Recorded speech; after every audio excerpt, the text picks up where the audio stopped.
कर्पूर गौरम करुणावतारम संसार सारम। ओम शिवा, जय माता दी। आज बात कर लेते हैं बुध ग्रह के बारे में।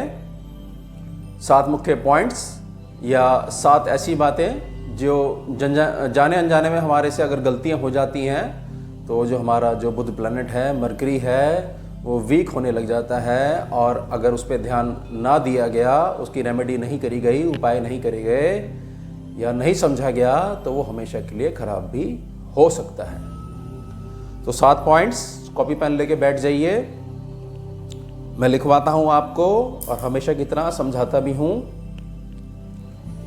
पहला पॉइंट, रसोई में मिट्टी के मटके को खाली रखना और ख़ास तौर से जो गोल शेप में है, जो सुराही वगैरह है उस पर थोड़ा सा कम, जो गोल शेप का जो एक्चुअल मटका जो होता है मिट्टी का, उस पर ज़्यादा प्रभाव डालता है। और 1 वर्ष पुराने मटके को पुनः प्रयोग में लेके आना।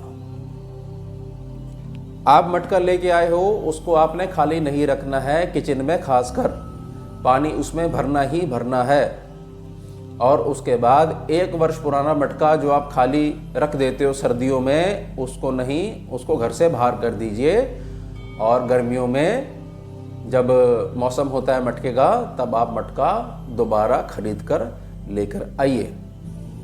1 वर्ष पुराना जो मटका है उसमें केवल आपने पानी डाल के दोबारा प्रयोग नहीं करना है। जो आर्ट्स एंड क्राफ्ट्स वाले बच्चे हैं या लेडीज जैसे कुछ डिजाइनदार कुछ चीजें बना सकती हैं उन मटकों से, वो आप जरूर कर सकते हो। समझ लीजिएगा इस बात को। मैंने केवल ये बोला है कि आप दोबारा पानी डालकर 1 साल के बाद उसमें प्रयोग नहीं करना है। आपने उस मटके को दोबारा यूज नहीं करना है। जब सीजन है तब तक प्रयोग करिए, सर्दियां आ जाएंगी उसके बाद उसको बाहर कर दीजिए। दूसरा पॉइंट लिखिए, अपनी पुत्री को, बेटी रानी को अपनी केवल दूसरे घर की अमानत समझकर उसका लालन पोषण करना। मुझे नहीं लगता मुझे समझाना पड़ेगा आपको, मैं फिर भी एक बार रिपीट कर देता हूं। अपनी पुत्री को केवल दूसरे घर की अमानत समझकर उसका लालन पोषण करना। इसने तो दूसरे घर जाना है, इस पे क्यों पैसे खर्च करें। ये भावना जो है ना आपकी, वो बुध खराब करती है। कसूर हो गया भाई, लड़की पैदा होगी तो, है ना। बहुत लोग ऐसी भावना रखते हैं। उल्टा ना हो जाए कि भगवान ऐसी माया रच दें, वही पानी पिलाए आपको लड़की। ये भेद करना बंद करिए, बुध खराब हो जाएगा हमेशा के लिए। घूमते रहोगे फिर दुनिया में, फिर अगला जन्म लोगे, फिर कुछ उपाय करोगे तब जाके ठीक होगा। जो ब्लॉक हो जाते हैं प्लैनेट्स, वो दूसरे बर्थ में खुलते हैं जाकर। ध्यान रखिएगा, फर्क नहीं करना चाहिए। योग नहीं है फर्क करने का। तीसरा पॉइंट लिखिए, बिना अर्थ के लगातार हमेशा झूठ बोलना, मुख से अपने झूठ बोलना। और गूंगे, दिव्यांग या जिनकी जुबान थतलाती हो और जो हकलाकर बोलते हो, उनका मजाक बनाना। भगवान ने मुख दिया है, बड़ा सुंदर मुख है, बड़ी सुंदर वाणी है आपकी। व्यर्थ में झूठ ना बोला करिए। आदत है आपकी, कुछ भी बोलना है आपने तो झूठ ही बोलना है। सच आना छोड़ देगा आपके पास सत्य, और सत्य के साथ ही सब कुछ है। और दिव्यांग जो मुख से बोल नहीं पाते या थतलाते हो थोड़ा सा या हकलाते हो थोड़ा सा, तो आप उनका मजाक ना बनाया करिए, आपका बुध खराब हो जाएगा। ये कोई मजाक बनाने की कुछ चीजें हैं, कुछ टॉपिक्स होते हैं, इन पे आपको सेंसिटिव होना चाहिए। आप मजाक बनाते हो, नहीं, ऐसा नहीं करना चाहिए। आपके साथ बीतेगी और आपका मजाक बनेगा ना कभी, तो आपको एकदम समझ में आ जाएगा कि मैंने उसका मजाक बनाया था, उसका फल मुझे भुगतना पड़ रहा है। ऐसा नहीं करना चाहिए। और दूसरा कोई करे उसको भी टोकना चाहिए कि ये गलत है। 4था पॉइंट लिखिए, भाई समान मित्र से व्यर्थ का झगड़ा करना। किस्मत से मिलते हैं मित्र, झगड़ा करना या उससे बुरी भावना रखते हुए पैसे मांगना और सामर्थ्य होते हुए भी उनके पैसे नहीं लौटाना। आप स्वयं ही अपने यहां लक्ष्मी के द्वार को रोकोगे अगर आप ऐसी भावना रखते हो। कुछ लोग समझते हैं कि भाई हमारे को 1 रुपया खर्च करना ना पड़े, हमारे मित्र हैं, भाई समान हमारे मित्र हैं, वो तो बहुत लक्ष्मी संपन्न है, वो ही हमारा करते रहें। कब तक करते रहेंगे भैया बताओ? जिस दिन उनका वो कर्म खत्म हो गया कि जितना उन्होंने आपकी सेवा करनी है, अपना कर्जा चुकाना, उसके बाद आप क्या करोगे? तो ऐसी भावना आप रखते हो।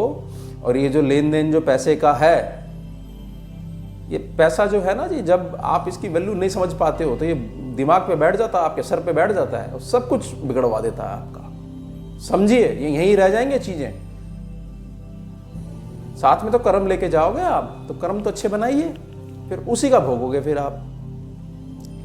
5वां पॉइंट लिखिए, बुधवार के दिन बिना जांच पड़ताल किए पैसे उधार देना, किसी को भी पैसे उधार देना बुधवार के दिन बगैर बुद्धि का प्रयोग किए। और अकारण अधिक रात्रि के समय सिर धोना या सिर में तेल से मालिश करना। ये युग है, युग का अपना प्रभाव है, कलयुग का अपना प्रभाव है, सबकी बुद्धि इसने घुमा रखी है। और शुद्ध हृदय भावना वाले बहुत कम जीव हैं, बहुत कम प्राणी हैं, बहुत कम इंसान हैं। पैसे की कोई मित्रता नहीं होती, भौतिकता की कोई मित्रता नहीं होती कि अगर आपसे किसी ने कोई चीज मांगी, आपने नहीं दी तो भाई हमारी मित्रता समाप्त। फिर काहे की मित्रता? बहुत बहुत बढ़िया हो गया, वो तो समाप्त हो गई। तो कुछ लोग जो बड़े दबाव में आके पैसे दे देते हैं और फिर परेशान होते हैं, हमारे पैसे वापस नहीं आ रहे, और व्यर्थ में अपने आप को कोसते हैं कि भाई नहीं दिए तो भी बड़ी दिक्कत हो जाएगी, और दे दिए फिर ऐसा लगता है कि वापस भी नहीं आएंगे। तो मना कर दीजिए, कोई दिक्कत नहीं है, मना कर दीजिए कि नहीं भैया, नहीं है मेरे पास, मेरी सामर्थ्य नहीं है। और बहुत ज़्यादा जो रात्रि हो जाती है, इसमें जो सिर आप धोते हो, हैं तेल में मालिश करते हो, मत करा करिए। ये बुध वीक होता है इसमें। बहुत बढ़िया रिसर्च करी हुई है बुध से रिलेटेड हमने। तो दिन का समय है सिर धोने के लिए, तेल मालिश करने के लिए। और उसमें मैंने आपको ये बोला, बहुत ज़्यादा रात्रि 1-1 बजे आप जाके सर धो रहे हो और मालिश कर रहे हो और फिर सुबह धोएंगे। अब ये कोई सिस्टम थोड़ी है जी, ये कोई जीने का ढंग थोड़ी है कि क्या बात इतनी रात्रि में क्यों कर रहे हो आप? तो बुध तो खराब होना ही होना आपका, और शनि और खराब कर देगा वो उठाकर आपका। आपको लग रहा बाल बढ़ेंगे आपके और झड़ने लग जाएंगे। करके देख लेना मेरी बात, मेरे भी बतेरे लंबे बाल हैं, पता है मेरे को। तो बुध वीक हो जाएगा वहां पर। तो और उसमें भी ये है कि ये बहुत अगर लंबे समय तक करते रहते हो, एक दिन में कुछ नहीं होता, एक दिन में बहुत कुछ अच्छा नहीं हो जाता और एक दिन में बहुत कुछ बुरा नहीं हो सकता। तो बहुत लंबे समय तक अगर इसकी प्रैक्टिस करते हो तो। 6वां पॉइंट लिखिए, किसी भी रूप में छोटी कन्याओं या किन्नर समाज को बहुत बुरे ढंग से अपशब्द कहना। किन्नर समाज और छोटी कन्या डायरेक्ट बुध होते हैं। कुछ भी अपशब्द ऐसे मुंह से ना निकाला करिए जो 10 गुना का प्रतिफल लेके आपके पास ही वापस आकर खड़े हो जाएं और आप परेशान होते रहो कि भाई हमने क्या गलती करी है। नहीं, कन्याएं माता हैं। किन्नर भी देखिए, किन्नरों को अलग प्रकार का मैं पहले भी बहुत बार समझा चुका हूं। आसान जीवन थोड़ी है एक स्त्री का जीवन, और किन्नर का जीवन कोई आसान जीवन है? बहुत बढ़िया जीवन होता है कोई। तो अपशब्द नहीं कहने चाहिए। भगवान बुद्ध जो हैं उनको ये चीज नहीं पसंद है। सम्मान करिए, सम्मान करिए। देखिए फिर बुद्ध आपके लिए क्या करेंगे, देखिएगा। 7वां पॉइंट लिखिए, अंतिम पॉइंट लिखिए और बहुत इंपॉर्टेंट है, इसकी पालना करना। घर में तिजोरी या गुल्लक का ना होना, होनी चाहिए, जरूर होनी चाहिए। कोई ऐसा स्थान जरूर होना चाहिए जहां थोड़ा बहुत सोना और कुछ सूखे मेवे, ताकत वाली चीजें और कुछ नोट रुपए इत्यादि सिक्के वगैरह जरूर रखने चाहिए। और स्वयं की छोटी बहन पर हाथ उठाना या लात मारना।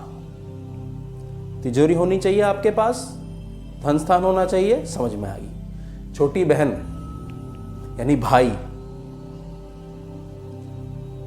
भाई जो होता है, समझ लो सारे भाई इसको, छोटी बहन है, बड़ी किस्मत से मिलती है छोटी बहन, ठीक है, हाथ उठाना। अरे आप भाई भी हो, साथ में पिता भी हो, गुड़िया के, छोटी सी गुड़िया के।